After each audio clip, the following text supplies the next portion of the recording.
صلوا عليه وسلموا تسليما. اللهم صل على سيدنا ومولانا محمد وعلى آل سيدنا ومولانا محمد وبارك وسلم. صلاة وسلام عليك يا سيدي يا رسول الله وعلى آلك وأصحابك يا حبيب الله.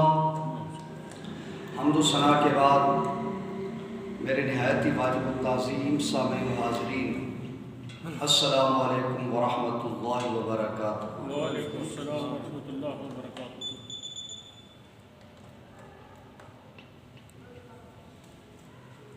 اللہ اور اس کے رسول کی اطاعت اور فرما برداری یہ بہت بڑی چیز ہے. کسی کے حکم کے مطابق چلنا یہ بہت بڑی بات ہے. ایک بزرگ نے فرمایا کہ جب آپ کسی کے بیعت ہو جاتے ہیں تو اس کے بعد ایک چھوٹی سی چھوٹی بھی چیز ہے نا، وہ بھی ان کی مرضی کے مطابق کریں. اللہ اکبر، سبحان اللہ، سبحان اللہ. کوئی بھی کام کرنے لگے ہیں سر جی، وہ اپنے مالک کے مرضی کے مطابق کریں. بے شک بے شک بے شک. حضرت عمر رضی اللہ تعالیٰ عنہ آپ سے پوچھا گیا کہ آپ کا اسلام میں سٹیٹس کیا ہے، آپ کی حیثیت کیا ہے، آپ کی وقت کیا ہے. آپ نے فرمایا ماثلی کماثل جمل، میری مثال اس اونٹ جیسی ہے جس کے ناک میں نکیل ڈلی ہوئی ہے. جو باتیں میں ابھی عرض کر رہا ہوں آپ دو حضرات اور یہ بزرگ جو بیٹھے ہیں آپ کی خدمت میں اسپیشلی عرض کر رہا ہوں. پوچھا گیا اے عمر آپ کی کیا حیثیت ہے؟ فرمانے لگے میری حیثیت اس اونٹ جیسی ہے جس کے ناک میں نکیل ہو اور وہ اونٹ اپنی مرضی سے نہیں چل سکتا. اگر اس کی ڈور مالک ایک بچے کے ہاتھ میں بھی ہو، جس طرف وہ جائے گا اونٹ ادھر جائے گا. اور میں سرکار کا اونٹ ہوں، جہاں سرکار چاہیں گے میں ادھر جاؤں گا. جس ٹائم مالک کا حکم ہو جائے یہ کام کرو، پھر اس میں چون چلا نہیں کہ نہیں جی یہ ہونا چاہیے وہ ہونا چاہیے. جس ٹائم کہہ دیا گیا ہے سرکار کی طرف سے کہہ دیا گیا کہ 1 بجے جمعہ ہو، کہا گیا نا جی، چاہے 5 منٹ ملے، 20 منٹ ملے، 25 منٹ ملے، کام کی ایک بات مل جائے وہ لے لو. بے شک بے شک بے شک، اس میں کوئی شک نہیں. سمجھا گیا؟ جس ٹائم حکم ملا ہے 1 بجے کا تو پھر 1 بجے جمعہ ہوگا بس. اگر سرکار فرمائے 3 بجے جمعہ کو تو 3 بجے ہوگا. بے شک بالکل بات ہی ختم یار. ہر جمعہ ادھر آئے تھے زوال کے ٹائم اتنا ہو گیا جی، فی الحال اتنا ہو گیا. نہیں بھائی آپ کو سنتوں کا ٹائم ملے گا. اب سنت ادا فرمائے 10 منٹ ہوتے ہیں، 25 منٹ خطاب ہوتا ہے. اس کے اندر اگر ایک بات بھی ملتی ہے، ایک بات سنگل ایک بات میرے فائدے کی، تو میرے لیے زندگی کے لیے کافی ہے یار. بجائے 2 گھنٹے خطاب ہوتا ہے، 2 گھنٹے لگے ہوئے ہیں جی، گلے پھاڑ رہے ہیں، کوئی حاصل وصول بھی کچھ بھی نہیں. اب اتنی بات گزارش ہے کہ جب قبلہ پیر صاحب نے حکم فرمایا 1 بجے تو بس اس کے بعد ختم. اگر سرکار فرمائے نا 1:30 بجے تو 1:30 بجے جمعہ ہوگا. آپ فرما رہے 12:50 بھی ہوگا تو 12:50 بھی ہوگا، ختم. اچھا بعض مساجد ایسی بھی ہیں جہاں یہ اردو والی تقریر نہیں ہوتی، صرف وہ عربی کا خطبہ پڑھتے ہیں، فوراً جواب. سمجھ آ گیا؟ لہٰذا ٹائم آگے بھی ہوگا، ٹائم پیچھے بھی ہوگا. اور ہم نے چونکہ یہ جو مسجد ہے اس میں سارے انتظامات، سارے جتنے اختیارات ہیں قبلہ پیر صاحب کے حکم سے، اور انہوں نے جو ہمارے لیے ٹائم فکس کیا الحمدللہ ہم نے اسی کے مطابق چلنا ہے. ٹھیک ہے جی ڈاکٹر صاحب؟ اس میں کوئی شک نہیں. چلیں آپ کے سامنے جو میں نے تلاوت کی ہے اس بندہ ناچیز نے، وہ یہ ہے ارشاد باری تعالیٰ وَقَضَىٰ رَبُّكَ أَلَّا تَعْبُدُوا إِلَّا إِيَّاهُ، تیرے رب نے فیصلہ کر دیا ہے. قضا، قاف ضاد یا کے اوپر کھڑی ضرورت. قضا، قضا کا مطلب ہوتا ہے فیصلہ کرنا. ایک اس کا معنی ہوتا ہے حکم دینا. اسی سے لفظ بنا ہے قاضی القضاء، قاضی قضا، قضا، قضا ماضی کا صیغہ ہے. تو جو چیف جسٹس ہوتا ہے اس کو قاضی القضاء کہا جاتا ہے. سمجھ آئے گا؟ تو قضا ربو کا تیرے رب نے فیصلہ کر دیا ہے. تیرے رب نے فیصلہ کر دیا. اچھا ایک مقام میں قرآن میں آتا ہے امر ربی، میرے رب نے امر کیا. ایک ہوتا ہے امر کرنا، ایک ہوتا ہے فیصلہ کرنا. اس میں تھوڑا سا فرق ہے. وہ فرق یہ ہے جو امر ہوتا ہے نا اس کے اندر تبدیلی وغیرہ کی جا سکتی ہے، اور فیصلہ وہ ہوتا ہے جس کے اندر کمی بیشی نہیں کی جاتی، اٹل فیصلہ. اور پھر لوور کورٹ اگر فیصلہ کرے اس کے فیصلے کو اوپر والی عدالت میں چیلنج کیا جاتا ہے، ہائی کورٹ کا فیصلہ سپریم کورٹ میں چیلنج کیا جاتا ہے. لیکن سپریم کورٹ کا فیصلہ ہو اس کو کہاں چیلنج کریں گے؟ احکم الحاکمین کی عدالت کا فیصلہ ہے.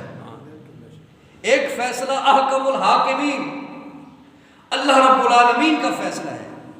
امر اور فیصلے کے اندر ایک اور بنیادی فرق ہے. امر کے اندر تبدیلی ہوتی ہے. مثال کے طور پہ حکم ہے کہ جب تم نماز کے لیے آؤ وضو کرو، وضو کرو. یا اللہ میں بیمار ہو گیا ہوں، فرمایا تیمم کر لو.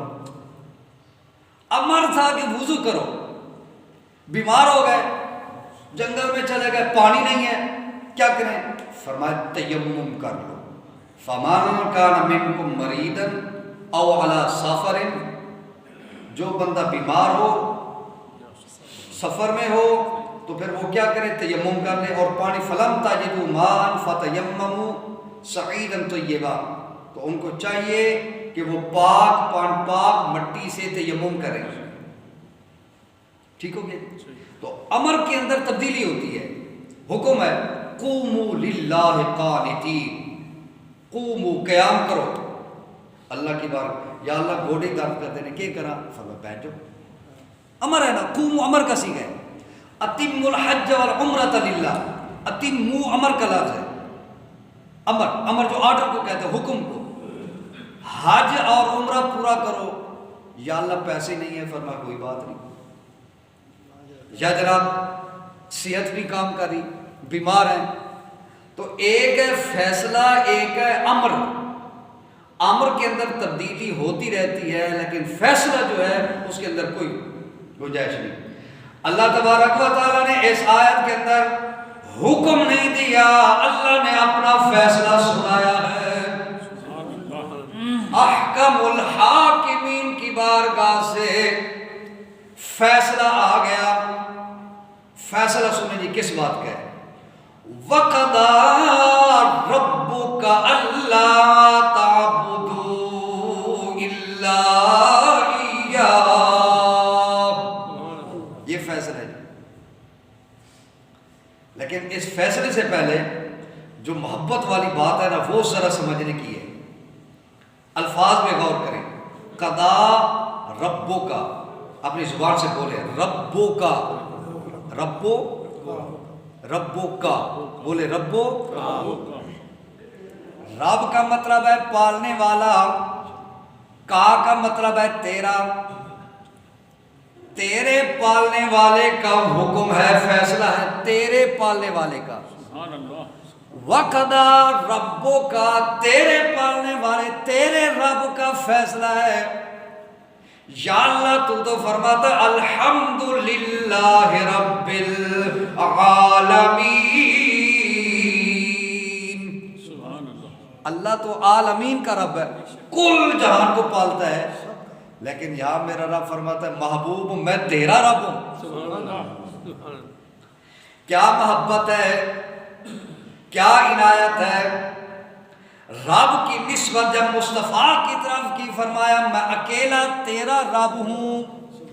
یا اللہ سب کو پالتا ہے، فرمایا وہ میں مصطفیٰ کے واسطے سے کل کائنات کا پہلا جو رب ہوں، پہلے مصطفیٰ کا ہوں، مصطفیٰ کے وسیلے سے کل عالمین کا رب ہوں.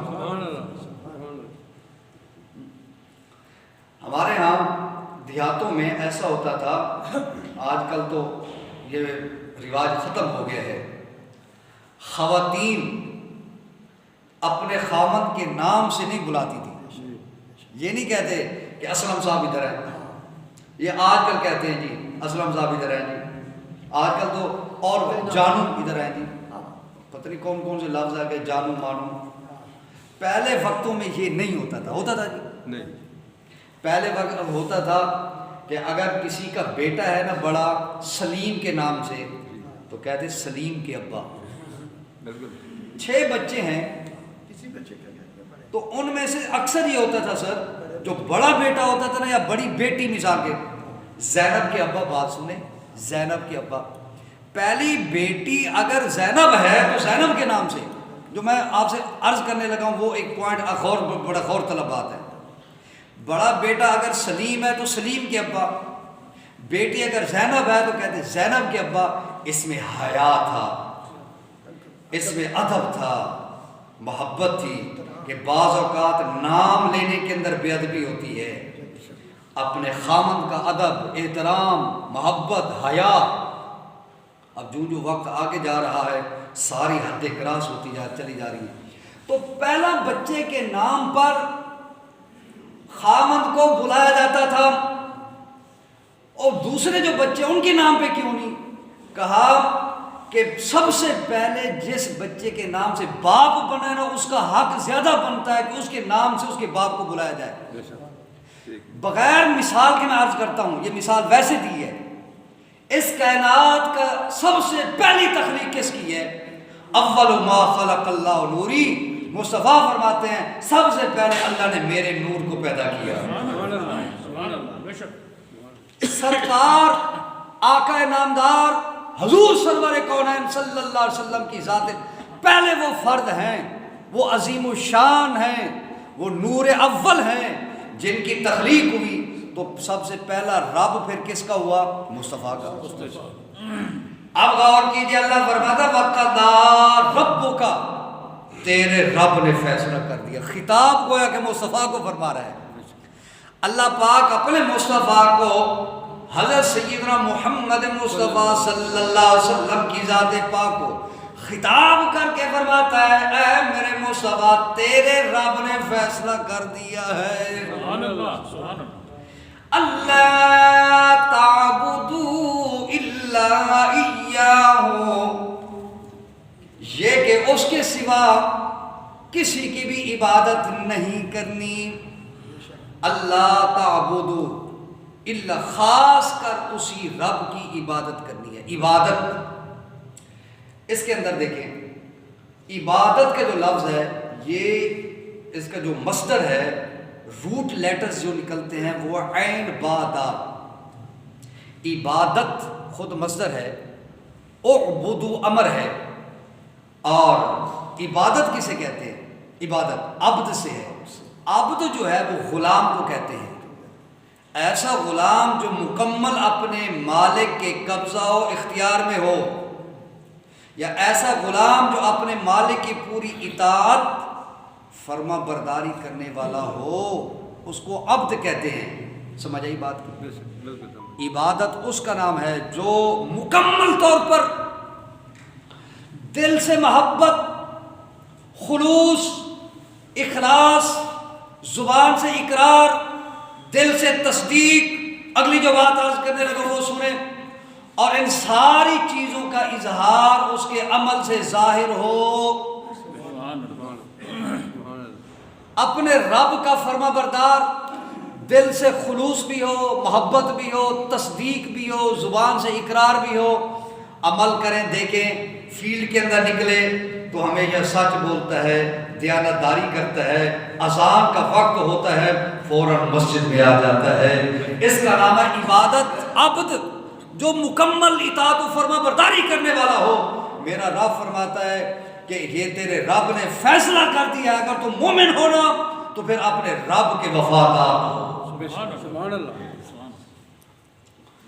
اولاد کے لیے بہترین جو تحفہ ہے، بہترین تحفہ اولاد کے لیے، وہ اولاد کے لیے ہے ان کو اچھے اخلاق سکھاؤ، حسن ادب. میرے آقا کریم صلی اللہ علیہ وسلم نے ارشاد فرمایا والدین کے لیے ضروری ہے کہ وہ اولاد کو خوبصورت تحفہ دیں، حسن ادب سے بڑھ کر حسن ادب، حسن اخلاق سے بڑھ کر اولاد کے لیے کوئی تحفہ نہیں۔ سب سے عظیم تحفہ اولاد کے لیے ادب کا ہے۔ سکھاؤ اپنی اولاد کو اپنے رب کا ادب کیسے کیا جاتا ہے، اللہ کے پیارے رسول حبیب خدا صلی اللہ علیہ وسلم کا ادب کیسے ہوتا ہے۔ اپنے بچوں کو بھی سکھاؤ، خود بھی ادب سیکھو کہ سب سے پہلا جو ادب ہے، محبت کا جو قرینہ ہے، وہ سب سے پہلا قرینہ ادب اور احترام کا ہے۔ اپنے رب، اپنے پروردگار جس رب العالمین نے تخلیق فرمایا ہے، اس رب کا ادب کیا ہے، احسان کیا ہے، عبادت کیا ہے، وہ خود بھی سیکھو، اپنی اولاد کو بھی سکھاؤ۔ مثال کے طور پر اللہ کا ادب یہ ہے کہ رب کی بارگاہ میں جب بھی حکم پہنچے نا، غلام کا کیا کام ہے بھائی؟ غلام کا کام ہے فی الفور اپنے مالک کی تابع داری کرنا، اور وہ غلام اور نوکر نواز دیا جاتا ہے جو ادب والا بھی ہو اور فرما بردار بھی ہو۔ کیوں جی بھائی؟ یہی بات ہے۔ جس نوکر اور غلام سے کہیں جی آپ یہ کام کریں، وہ دیر سے آئے، وہ لیل و تال سے بات کرے، بے ادبی کرے، گستاخی کرے، اخیر وہ نکال دیا جاتا ہے، دھتکار دیا جاتا ہے، اور اس کو پر نوازشیں نہیں کی جاتی۔ نوازشیں، کرم نوازیاں، مہربانیاں، لطف و کرم اس غلام پر ہوتا ہے جو مالک کا فرما بردار بھی اور محبت کرنے والا بھی ہو۔ میں دنیا داری کی آپ کے بات عرض کرتا ہوں، انگریز تھے نا، ان کے جو نوکر غلام فرما بردار قسم کے تھے، دل و جان ان کے لیے انہوں نے بچھاور نچھاور کیے ہوئے تھے، وہ گئے تو اپنے غلاموں کو ساتھ لے کے گئے۔ جو تھوڑے وہ فرما بردار تھے ان کو مربع الاٹ کر کے گئے، دنیا کے اندر زمینیں دے کے گئے کہ ہمارے فرما بردار رہے۔ یہ اٹک اور چکوال کہ جو سپاہی اور فوج کے اندر تھے نا برٹش ٹائم، اب بھی جب ان کی سرمنی ہوتی ہے ان کے لیٹرز آتے ہیں ان کے پاس، اور جو ان کے قبرستان کی رکھوالی کرتے ہیں، یہ گورا قبرستان ہے سی ایم ایچ کے پاس، ان کو تنخواہ وہاں سے ملتی ہے۔ ارے دنیا کے غلاموں، دنیا کے اندر وفاداری کرنے والوں، اگر تم دنیا داروں سے وفاداری کرو تو دنیا والے تمہیں نواز دیتے ہیں۔ اللہ اور اس کے رسول سے فرما برداری کرو، ایسا نوازیں گے، ایسا نوازیں گے، تم تربت کے اندر چلے جاؤ گے، لوگ آ کر تمہاری قبروں کو بھی سلام پیش کریں گے۔ یہی بات ہے، فرما برداری ضروری بات ہے، ادب بہت ضروری ہے، محبت بڑی ضروری ہے۔ میں عرض کرنے لگا ہوں مالک کے فرما بردار بن جاؤ، اللہ اور اس کے رسول کے سامنے سرنڈر کر دو۔ یہ جب ہم اللہ اکبر کہتے ہیں نا، اللہ اکبر، اس کا پتہ کیا لاجک ہے؟ ساتھ اللہ اکبر زبان سے کہتے ہیں اور عمل سے اس کا ایکسپریشن دیتے ہیں، ہاتھ کھڑے کرتے ہیں۔ آپ کو پتہ ہے جس ٹائم فوجی سرنڈر کرتا ہے ہاتھ کھڑا کرتا ہے، کہتا میری طرف سے بے بس ہو گیا ہوں۔ جس ٹائم بندہ نماز کے لیے کھڑا ہو کے اللہ اکبر کرتا ہے اور اظہار کر رہا ہوتا ہے، اے رب کائنات، اے مالک کے دو جہان، پاک پروردگار، میں دنیا کے ہر کام سے میں اپنے آپ کو سرنڈر کر کے تیری بارگاہ میں حاضر ہو چکا ہوں۔ اللہ کا ادب میرے دوستو یہ ہے کہ اس جو چیزیں رب سے متعلقات ہیں، تعلق رکھنے والی چیزیں ہیں، ان کا ادب اور احترام کرو۔ میں صدقے جاؤں، میں واری جاؤں، اللہ کی تو شان اتنی بلند ہے بیان ہی نہیں ہو سکتی۔ اللہ والوں کی جو شان ہے اس کو نے بھی قرآن کے اندر بیان کیا۔ ایک ایسی چیز اللہ والے سے نسبت ہو جائے، غور کیجئے، ایک چیز ہے، چیز اس کی نسبت ہو گئی اللہ والے کے ساتھ، وہ چیز برکت ہوئی، باعث رحمت ہوئی۔ وجہ کیا ہے؟ فرمایا اس کا تعلق ہے اللہ والے کے ساتھ، ایک بندہ خدا کے ساتھ۔ اے بندے تیری عزت کیوں بڑی؟ کہتے ہیں میری عزت اس لیے بڑی ہے کہ میں اللہ کا فرما بردار بن گیا ہوں۔ بے شک مثال کے طور پہ پوچھیں جناب، دو پہاڑیاں ہیں، ایک ہے صفا اور ایک ہے مروہ. اللہ قرآن میں فرماتا ہے ان الصفا والمروہ من شعائر اللہ. سبحان اللہ صفا اور مروہ اللہ کی نشانیاں، ان کی تعظیم کرو، ان کی تعظیم کرو، ان کی تعظیم کرو. میں بڑا دور نکل گیا ہوں، میں سنبھال نہیں پا رہا. یہ تو ایک صفا اور مروہ ہے. اے صفا، تو نے کون سا بڑا کام کیا؟ ایک جامد چیز ہے نا، مثال کے طور پر یہ منبر ہے، یہ بولتا ہے، ایک جامد چیز ہے، ایک ٹھوس چیز ہے. صفا مروہ تو اللہ کی نشانی بڑی بن گئی. اور چلے اس کو چھوڑ کے آگے چلتے ہیں. ایک کرتا ہے حضرت یوسف علیہ السلام کا کرتا، یہ کرتا حضرت یوسف علیہ السلام کا.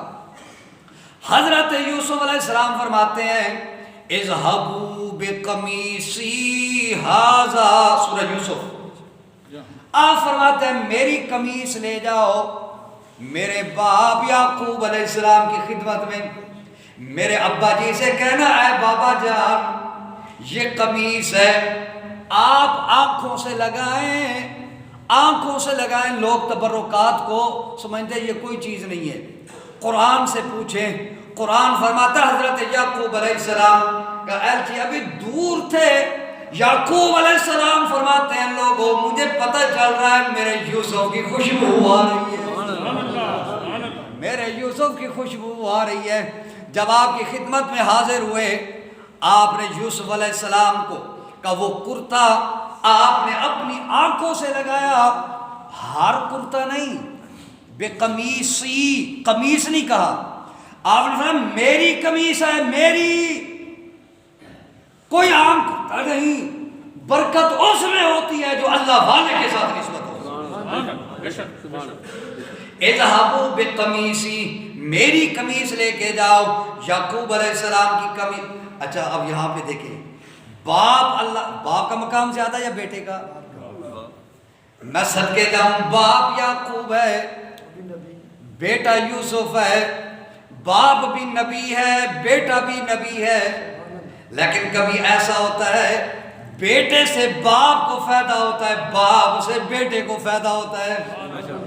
اور پھر اگر دعا کریں، حضرت یعقوب علیہ السلام نابینے ہو گئے. جی حضرت یعقوب علیہ السلام فراق کے اندر جدائی میں رو رو کے آنکھیں آپ کی چلی گئی، اتنی جدائی، صدمہ. اللہ اکبر.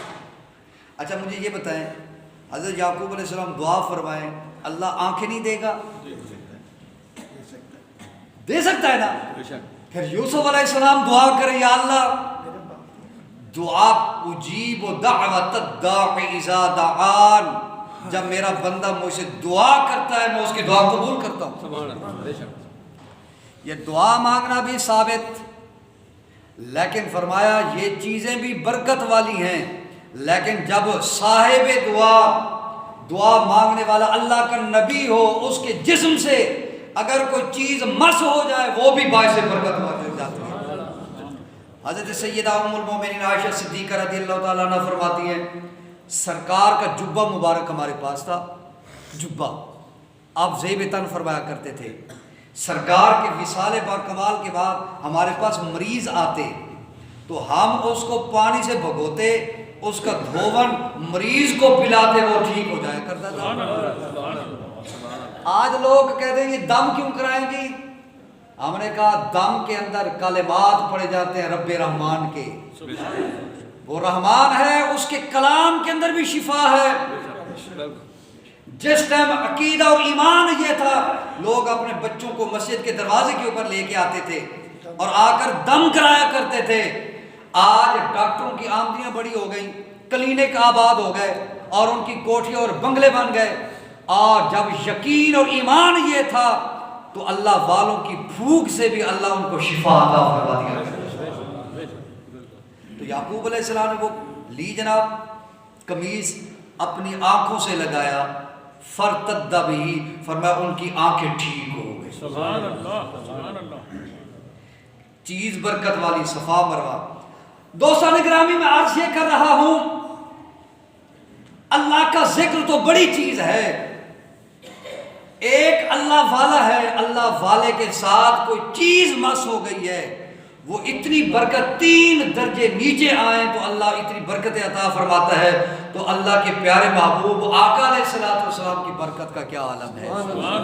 وَقَضَىٰ رَبُّكَ أَلَّا تَعْبُدُوا، تیرے رب نے فیصلہ کر دیا ہے اللہ کے سوا کسی کی عبادت۔ یہ موضوع انشاءاللہ جاری ساری رہے گا اگلے جمعے بھی، اور ابھی وقت ہو گیا ہے۔ وآخر دعوانا الحمدللہ۔